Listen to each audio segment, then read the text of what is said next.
Hello, Helen here. Thanks for joining me for another card in my Christmas 2016 series. Today's card's going to be an emboss resist background with vellum poinsettias on it. Now I'm starting off with a card base that's 5x7 and a piece of watercolour card that's just slightly bigger than that. And I'm going to be using this Sue Wilson Creative Expressions filigree poinsettia edition stamp set, which goes with a die set that I'm going to use a bit later. So I'm prepped my watercolour card, and then I'm prepping a piece of vellum, and I'm going to stamp the bigger filigree poinsettia stamp on that, and then emboss it with white Ranger white embossing powder, and then heat it with my heat tool. It melts very quickly on vellum, so you've got to be quite careful you don't overheat it, otherwise you get some warping. But first I'm going to stamp my background, so I'm using the smaller of the filigree stamps, and I'm just randomly stamping down the panel towards the left hand side of the halfway mark, and I'm just going to put embossing powder on those just so that I can see where they are.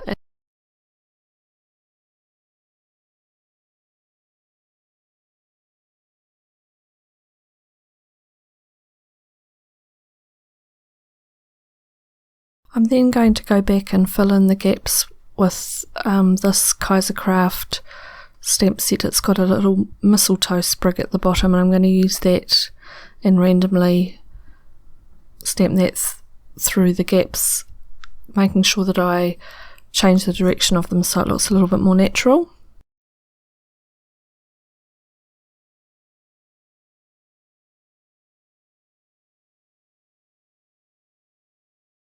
And then once I've finished putting the embossing powder on all of them, I'll go back and heat them with my heat tool, and also the poinsettias that I put aside.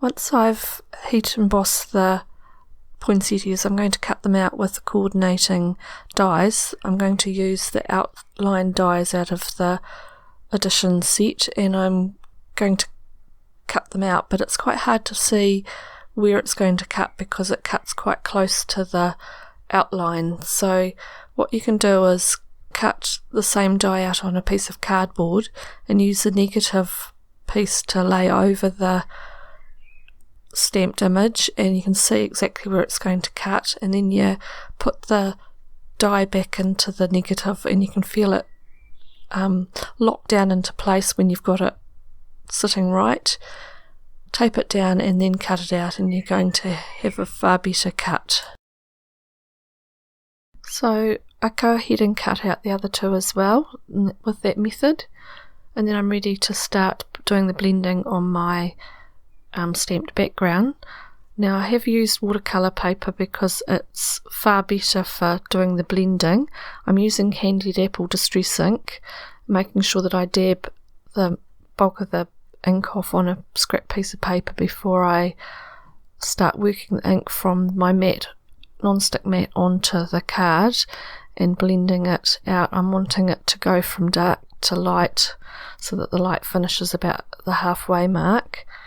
So I go back and I just slowly build up the layers, blending along the edge so that I get a nice blend, and then going back and darkening up the darker edge.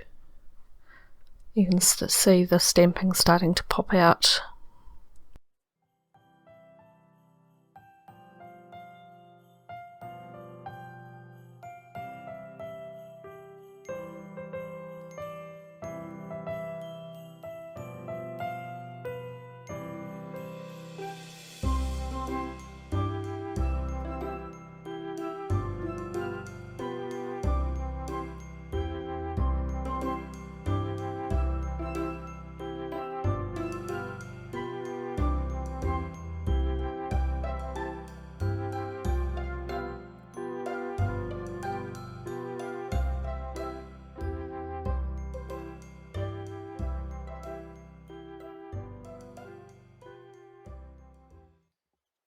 Now I'm using the MISTI to do my sentiment because if you've seen any of my previous videos, I'm notorious for getting my sentiments crooked and I don't want to ruin the card, all the work that I've done already. I'm using this Joycrafts clear banner stamp set. It's got some lovely Christmas type sentiments in it. It's got things like Dreaming of a White Christmas, The Magic of Christmas, Merry Christmas and Happy New Year, and Winter Wonderland. I'm going to just use this plain Merry Christmas one this time. So I'm lining it up in the MISTI and then getting the sentiment on the acetate grid just so that I'm making sure that it's straight before I pick it up with the lid, and then I'm stamping it with VersaFine Onyx black ink, and I'm doing a second stamping just to make sure it's nice and dark. You saw me place the vellum poinsettias roughly in the place that I'm going to have them sitting, just so that I know where to put the sentiment.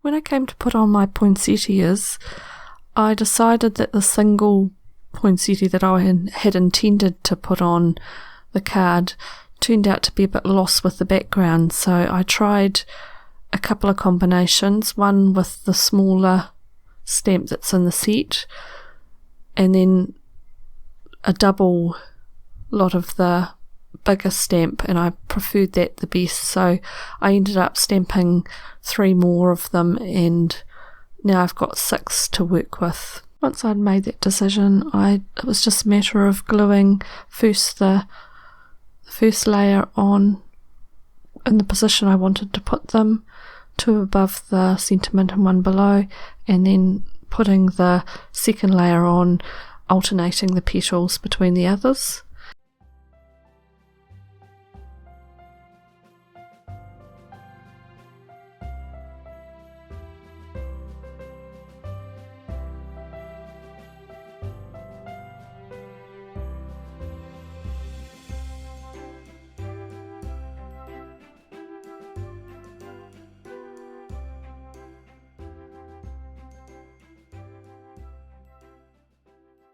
And then finally I'm putting 3 pearls and flat back pearls into the centre of each of them.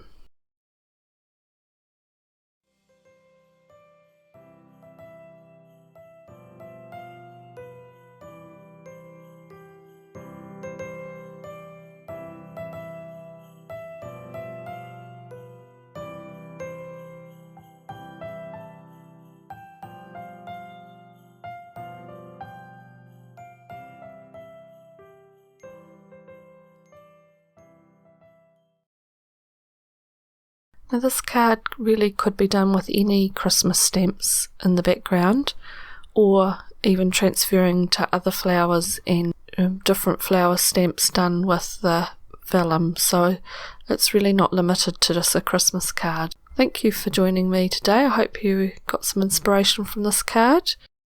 I look forward to seeing you next week with another Christmas cards in my series. Have a great week. Bye for now.